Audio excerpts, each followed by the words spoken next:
The purpose of this video is to show you one thing called an add-on, which can really help you analyze your sources in Google Docs. This is going to be great for those of you who really like highlighting as you read, and it really helps you organize your thoughts.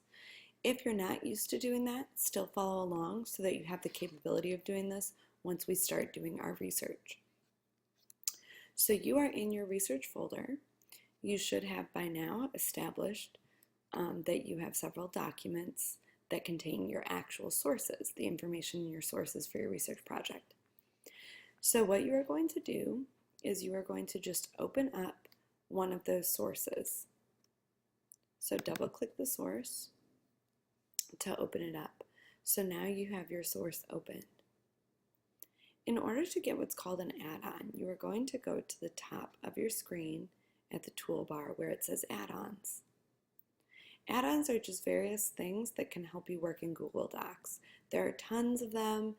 I don't even know as much about them as some of you might, but they are available for all sorts of things. We are going to learn about one add-on that will help us with this project. So click on add-ons, click on get add-ons, and then you are going to search your add-ons for something called highlighting tools. And I will give you a moment to type that correctly. Hit return when you're ready.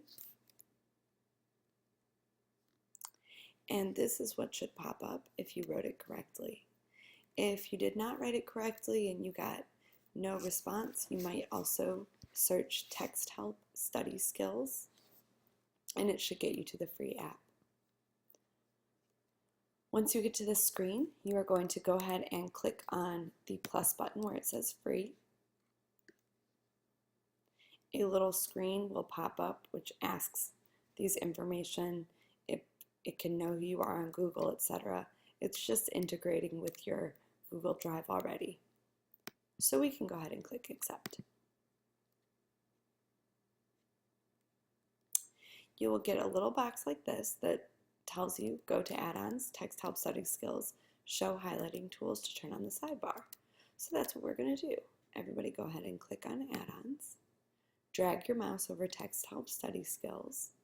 This extra box will pop up and you're going to drag your mouse over to where it says show highlighting tools, and you are going to click on it.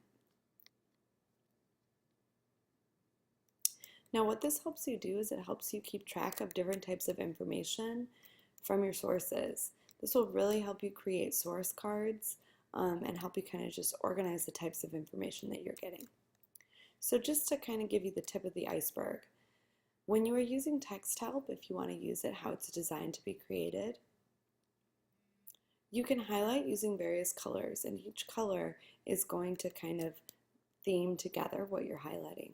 So for example, if I come across the name of somebody important in one of my sources, I can maybe choose a color to highlight about that person every time. So as an example, I'm just going to highlight the sentence which talks about this person, Bonhoeffer. And I'm going to highlight that yellow.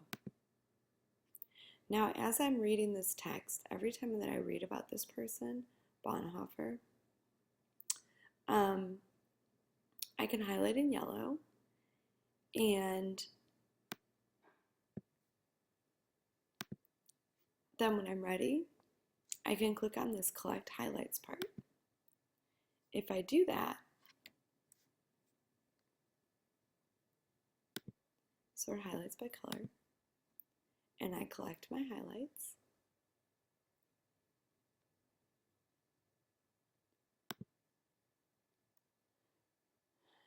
then it will pull all of my highlights into one spot, and it will tell me kind of where I got those collected highlights from. This just helps me keep all of my stuff in one spot so that I can go back to it and I can reread on specific topics. If that was very confusing for you, if you are confused as to why we would do this, you can ask your teacher about it or get more information from your teacher at another time. But for now, again, you've just been introduced to one tool called Texthelp Highlighting Tools. For those of you that just want to take normal notes, make comments, bold things, you still have your comments section up here where you can highlight an area and write a comment. So this is where you can use those text annotation skills that you learned early in the year. You can always highlight something just using the normal highlighting tool. So if something is particularly interesting to you, you can always highlight it so that you can go back to it, or maybe you want to put it on a note card, so you're going to highlight it. Again, there are lots of different things that you can do in Google Docs. If you have more questions or want more information, please ask a teacher. And if the teacher doesn't really know how to answer your question, they can always find a good resource at the school. Good luck with your research. Scholars, happy researching.